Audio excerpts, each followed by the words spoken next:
Assalamualaikum warahmatullahi wabarakatuh. Kali ini kita akan membahas kisah Nabi Zakaria alaihissalam dan Nabi Yahya alaihissalam. Jika ada bagian yang perlu diluruskan, silahkan tinggalkan di kolom komentar. Masukan dari teman-teman sangat kami hargai. Nabi Zakaria dan dakwah kepada Bani Israel. Nabi Zakaria adalah salah satu nabi yang diutus Allah kepada kaum Bani Israel di Palestina. Saat itu, banyak dari Bani Israel yang sudah jauh dari ajaran Allah. Mereka sering melanggar perintah agama. Bahkan, ada yang memalsukan isi kitab suci. Nabi Zakaria berusaha mengingatkan mereka dengan sabar dan penuh kasih sayang, tapi hanya sedikit yang mau mendengarkan. Meski banyak tantangan, Nabi Zakaria tidak pernah menyerah dalam berdakwah.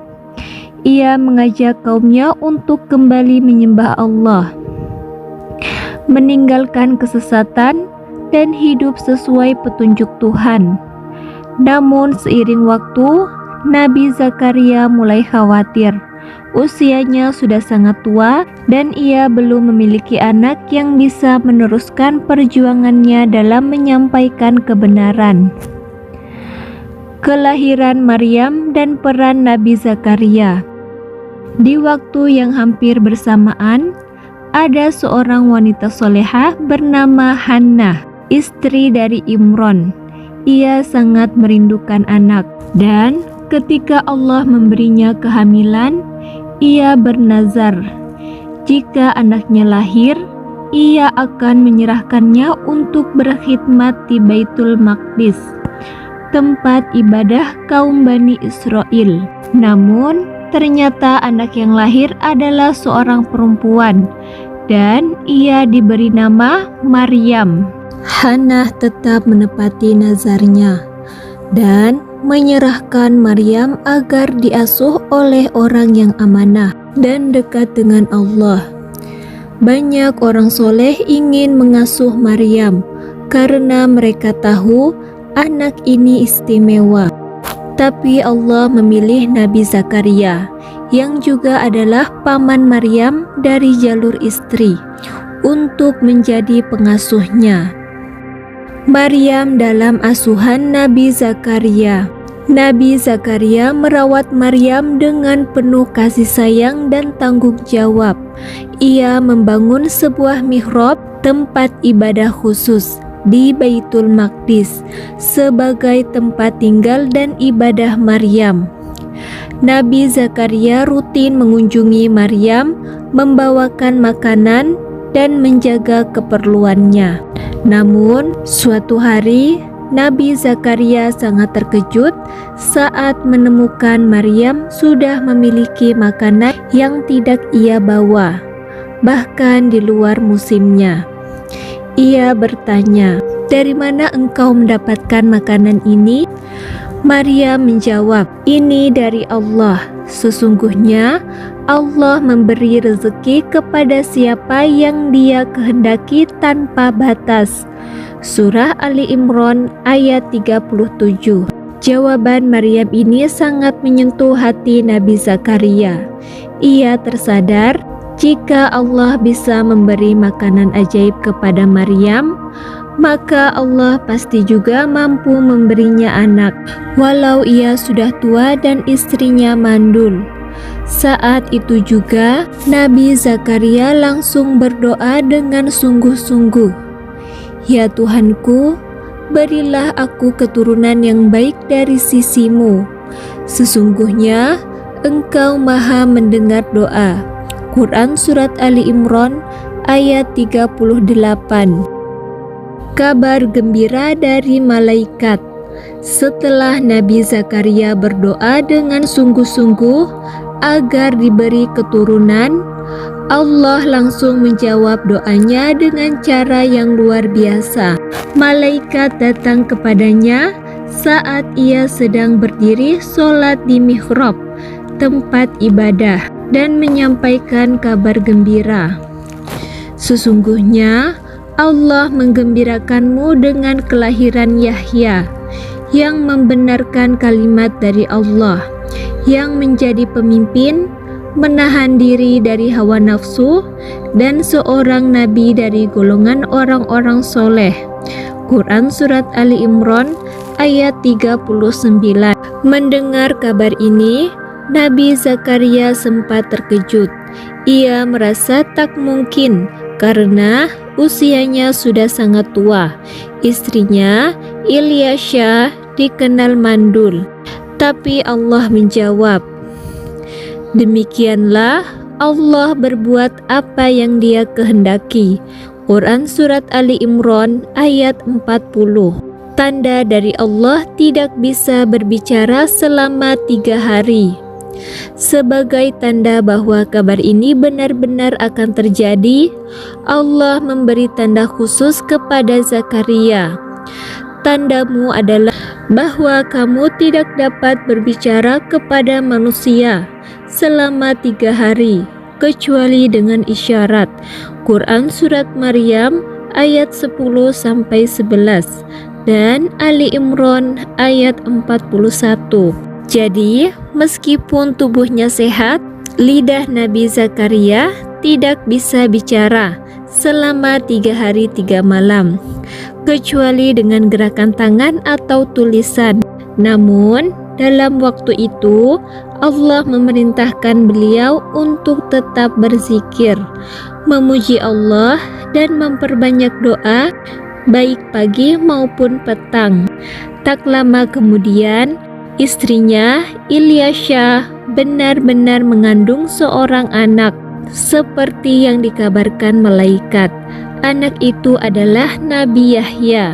Sejak kecil, Nabi Yahya sudah dikenal sebagai anak yang tenang, solih, dan juga beribadah. Ia tidak seperti anak-anak seusianya yang senang bermain dan bercanda. Sebaliknya, Yahya lebih suka menyendiri untuk merenung, berzikir, dan membaca kitab Taurat. Kedekatan Nabi Yahya dengan hewan. Nabi Yahya dikenal sebagai anak yang lembut hatinya, tidak hanya kepada manusia, tapi juga kepada hewan dan alam sekitarnya. Dalam beberapa riwayat yang disebutkan dalam kitab-kitab tafsir dan kisah-kisah para nabi, termasuk Qasas Al-Anbiya, disebutkan bahwa Nabi Yahya adalah seorang anak yang suka menangis karena takut kepada Allah dan tidak mau menyakiti makhluk hidup sekecil apapun. Bahkan ia dikenal tidak pernah membunuh seekor serangga pun. Kisah Nabi Yahya berbincang dengan iblis. Suatu hari, Nabi Yahya bertemu dengan iblis yang menampakkan diri kepadanya. Yahya pun bertanya dengan tenang, "Wahai iblis, apakah kamu juga mencoba menyesatkan aku?" Iblis menjawab jujur, "Tidak, engkau termasuk orang yang aku tidak bisa ganggu. Tetapi aku suka memperhatikanmu dari jauh, dan aku senang jika engkau tidak jadi beramal." Yahya lalu bertanya lagi, "Apa yang kamu lakukan terhadap manusia?" Iblis pun menjawab dengan penuh tipu daya, "Kami punya berbagai tali untuk mengikat manusia sesuai dengan sifat-sifat mereka. Ada yang kami kalahkan dengan syahwat, ada yang dengan kemarahan, ada pula yang dengan cinta dunia." Yahya bertanya lagi, "Apakah kamu punya sesuatu yang paling kamu sukai dari manusia?" Iblis menjawab, "Orang yang suka menunda-nunda amal baik, karena aku tidak perlu melarang mereka langsung. Cukup kubuat mereka berkata, 'Nanti saja,' dan akhirnya tidak jadi sama sekali." Kisah kematian Nabi Yahya alaihissalam. Suatu ketika, sang raja jatuh cinta kepada keponakannya sendiri. Ia ingin menikahinya, meskipun dalam syariat yang dibawa oleh para nabi Bani Israel, hal itu diharamkan. Nabi Yahya pun menegur raja secara terang-terangan. Ia berkata bahwa pernikahan itu melanggar hukum Allah. Yahya tidak takut, meskipun yang ia tegur adalah seorang raja yang berkuasa. Karena ucapan Yahya, pernikahan itu batal. Sang gadis pun menyimpan dendam dalam hatinya. Beberapa waktu kemudian, sang raja mengadakan pesta besar. Keponakan itu menari dengan anggun di hadapan raja. Terkagum-kagum, raja pun bersumpah, "Mintalah apa saja yang engkau inginkan, pasti akan aku berikan." Tanpa ragu, gadis itu berkata, "Aku ingin kepala Yahya bin Zakaria disajikan di atas nampan." Raja terdiam. Ia tahu Yahya adalah Nabi Allah.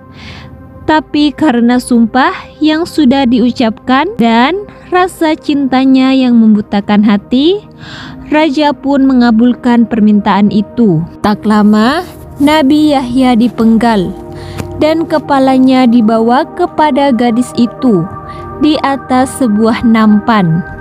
Sungguh akhir yang tragis bagi seorang nabi yang mulia.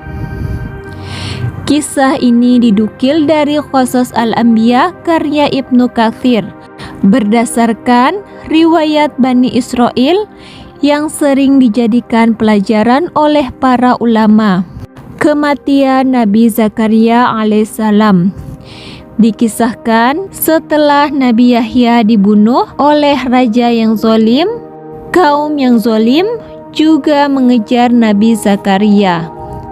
Mereka ingin membunuhnya karena tidak suka dengan dakwah dan ajaran tauhid yang beliau bawa. Nabi Zakaria bersembunyi di dalam sebuah pohon besar yang terbelah dan kemudian menutup kembali. Namun, syaitan menunjukkan tempat persembunyian itu kepada para pembunuh. Mereka kemudian menggergaji pohon tersebut hingga tubuh Nabi Zakaria terbelah bersama pohonnya.